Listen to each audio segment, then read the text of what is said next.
Salut à tous, ravi de vous retrouver sur Direct Course. Jeudi 4 décembre, nouveau Quintet Plus sur l'hippodrome de Paris-Vincennes. Il s'agira d'une épreuve de bonne facture puisque le prix de bois rassemble des trotteurs argentés et bien connus en pareille société. Exercice de vitesse pour ces chevaux d'âge.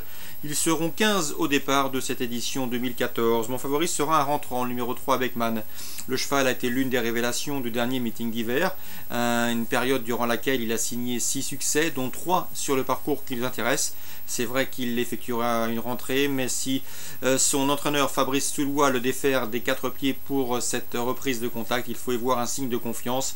Le cheval a de surcroît hérité d'un bon numéro derrière les ailes de l'autostart. Il est rapide, il est efficace sur ce parcours à mon avis. Il est prêt à défendre et à fournir d'emblée sa meilleure valeur. Donc ma favori numéro 3, Beckman, confié à Franck Nivard qui le connaît parfaitement. On lui opposera le numéro 7, Vagabond du Mag, un cheval qui vient de se produire sous la selle où il n'a pas démérité. Il revient au trot attelé avec des ambitions. Notez que c'est le seul 5 ans au départ de cette rencontre. S'il se présente ici en première ligne, c'est que ses gains lui en permettent et c'est que cela également signifie qu'il possède de sérieux moyens. Le numéro 2, Europe Robard, un pensionnaire de Marcos Morgone, le cheval est bien connu en Paris Société et également sur ce parcours. Il avait gagné une belle épreuve courant février sur ce même tracé. Il a un bon numéro derrière les ailes de l'autostart et dans ces conditions, mieux vaut donc lui accorder un large crédit au même titre que le numéro 5 Tornado Bello. Le cheval reste sur 2 places de 3e, preuve de sa bonne condition physique. Il sera déféré les 4 pieds et bien placé derrière la voiture. Bref, dans ces conditions, c'est également un sérieux prétendant aux premières places. Je retiendrai ensuite le numéro 8, Sage de Guérinière, qui sera pieds nus pour cette course qui constitue un objectif pour lui. Son numéro 8 en est en dehors, peut toutefois contrarier ses plans. Le numéro 4 dans cette épreuve, c'est Friction, présenté par Stéphane Melander, un cheval qui va débuter sur sol. Mais il possède de solides références non seulement en Suède, où il a notamment battu Wishing Stone ou encore à Merci, qui sont quand même des chevaux chevronnés. Sachez également que ce cheval est confirmé sur ce type de distance, mais également avec ce mode de départ. Mieux vaut donc se méfier de ses débuts dans l'hexagone. Attention également au numéro 11, Pouté Top Line, et au numéro 12, Roy Bembam Hefe. C'est vrai qu'ils devront composer avec un numéro en deuxième ligne, ce qui n'est jamais facile à faire. Cela dit, au regard de leur titre et de leur performance, il ne faudrait pas être surpris de le voir s'immiscer dans la combinaison gagnante de ce quintet. On résume tout ça en chiffres pour ce prix de bois. Le 3 Beckman, le 7 Vagabond du Mag, le 2 Europe Robard, le numéro 5 à savoir Tornado Bello, devant le 8 Sage de Guérinière, le 4 Friction, le 11 puis des Top Line et le numéro 12 Ovebam Effet. La suite du programme à Vincennes, dans la première on reprendra le 105 Vico du Petit Odon qui brigue ici une 3e victoire consécutive. La dernière fois il s'est imposé en force malgré un mauvais parcours en dehors et en épaisseur. On lui opposera le 107 Argol qui lui reste sur 4 victoires consécutives, toutes les obtenu avec la manière. Bref, ces deux chevaux tenteront de conserver et de poursuivre leur série victorieuse. Le 105 Vico du Pitodon et le 107 Argol pour les trios. Attention bien sûr au 6 Varus de Bocage qui a été préparé pour cette course au plafond des gains.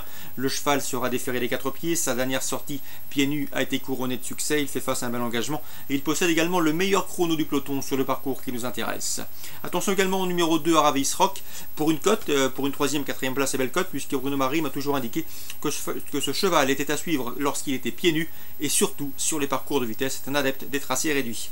Donc la première, le 5, le 7, le 6 et éventuellement le 2 pour des multi ou trios plus élargis.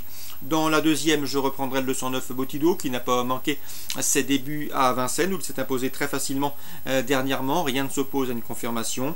Dans la 7e, on reprendra également le 703 Laro. Il s'annonçait dangereux pour les premières places lorsqu'il s'est montré fautif dans le dernier tournant récemment à ce niveau et sur ce parcours. Il faut le racheter, il a prouvé qu'il avait la pointure d'un lot comme celui-là. Attention également au 701 à Lamo du Goutier, il n'est pas à conseiller au cardiaque, mais Vincent Hébert, son entraîneur, m'a toujours dit que ce cheval était en gros retard de gain. Malheureusement pour lui, le départ reste son gros point faible, son principal défaut. Mais le 701 à Lamo du Goutier a les moyens de se mettre en évidence dans un tournoi de ce genre, donc avis aux amateurs de sensations fortes, mais également d'outsiders spéculatifs et intéressants. 703 à Laro racheté, 701 à Lamo du Goutier pour les non cardiaques. En réunion 2 sur l'hippodrome de Cagnes-sur-Mer, d'ailleurs ce sera la réouverture du meeting d'obstacles sur l'hippodrome de la Côte d'Azur, eh bien on fera confiance au 304 Chegeas qui possède de solides garanties. Chegeas qui a remporté le prix de la Gascogne, une Listed Race à Anguin, et qui a ensuite terminé 4e du Grand Steeplechase d'Anguin avant de se classer 6e de la grande course de haie d'Anguin.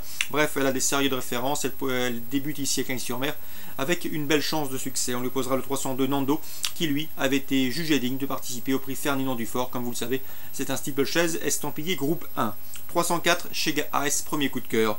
Le 403 également à Kentucky Dynamite. Serge Souchet m'a toujours dit qu'il faisait partie de ses bons espoirs dans cette promotion. Le cheval avait bien gagné à Clairefontaine cet été. Ensuite, dans le prix général de Saint-Didier à Anguin, il n'a pas fait sa valeur. Cette course lui a néanmoins fait du bien.